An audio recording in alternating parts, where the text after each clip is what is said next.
to another edition of A Chapter a Day Keeps the Doctor Away. My name is Alan, otherwise known as Hisui, and I'm from ReverseThieves.com as well as the Speakeasy Podcast.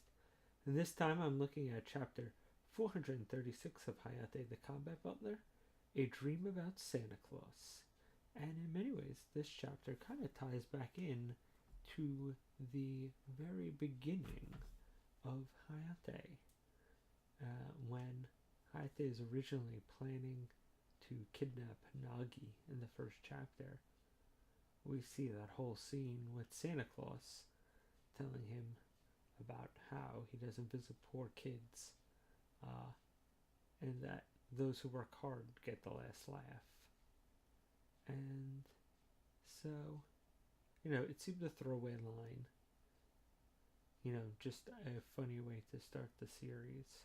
But when a lot of people saw Nagi's grandfather, Mikado, having the same character design, it was kind of a pretty popular theory that Santa Claus was Mikado. And there were little hints of that as well later on. But, last chapter definitely set it up.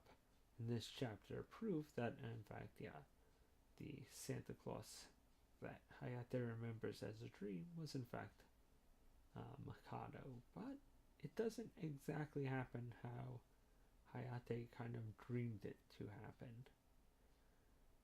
We see, basically, once again, Hayate having the worst luck in the world with, basically, if someone throws a banana peel, he's going to trip on it. If there's one big puddle in the road, a car's going to drive over and splash him. If there are Sakaki-hating cats, then all of them are going to come after Hayate like they were Sakaki in Azumanga Daioh. So, Mikado's like, this kid is perfect. He is like, it's like every poverty god in Bimbo Gamiga decided to target one human being. He's like the anti-Sakura. I guess he is like the perfect person to give this stone. And then he even just sees Hayate be sadder, collecting all these bottles, and the guy he's giving them to totally gyp him, both giving him next to nothing for each bottle, and then basically being like, well, you have, over 1,700 yen worth of bottles here, so I'll round down. That's fair. I mean, if you want more, you can still bring more bottles. Wah, wah, wah, wah. And then, of course, Hayate's horrible dad comes and takes all his money, and his only words are, well, if you work more, you can make more. Yoink! And he's like, man. This kid. He's just going to be he's too silly and too naive to, for this to work, because no matter what bad happens to him, he's never going to get angry. He's never going to be depressed. So this gem will never activate. This was just, not worth my time. And he just sees Hayate working so hard, he feels like he's got to step in. And so we kind of see what he said before. Basically, Hayate asks why Santa doesn't come, and he's like, I don't come to a poor kid's house. Apparently, Hayate wanted a Game Boy as a kid, but I think we all wanted Game Boys as a kid, so I think that's understandable. And so, hell, I think we still want Game Boys today.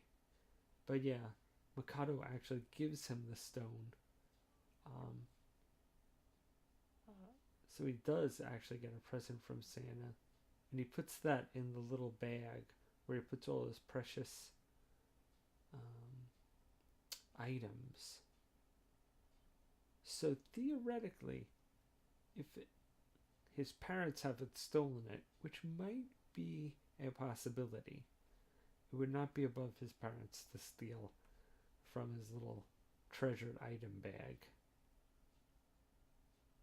then Hayate has the stone, which would explain Mikado's previous statement about them having another stone rather close to them.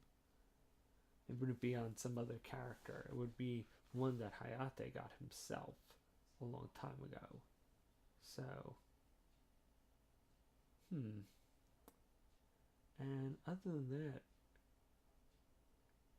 it's interesting to see Mikado kind of like so kindly to Hayate when he's kind of confrontational to him in the present, and Nagi too. But I think definitely with the whole Hisui in the mansion thing and this, it definitely gives you the feeling that he's kind of has a twisted tough love for both of them, or at least a twisted kindness. But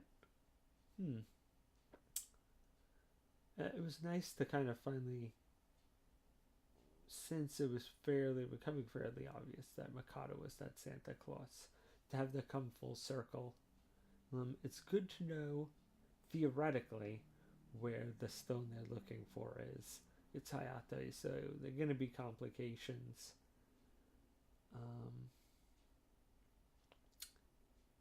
I'm wondering if his parents stole it, because that might be the first time we see his parents. Although I kind of thought they were saving actually revealing his parents for like the final arc or around therein, or at least for snowballing the final act. So if they did abscond with it, I don't think we're actually going to meet them. But I mean, Hayate has bad enough fortune that little bag, that little, bag might have disappeared through other means, either being stolen or had to be sold or lost.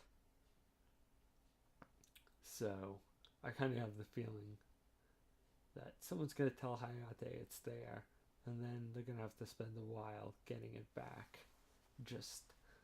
But not too long, because I feel like they really should start catching up to where the anime is. But I feel like it's definitely going to be a multi-chapter thing.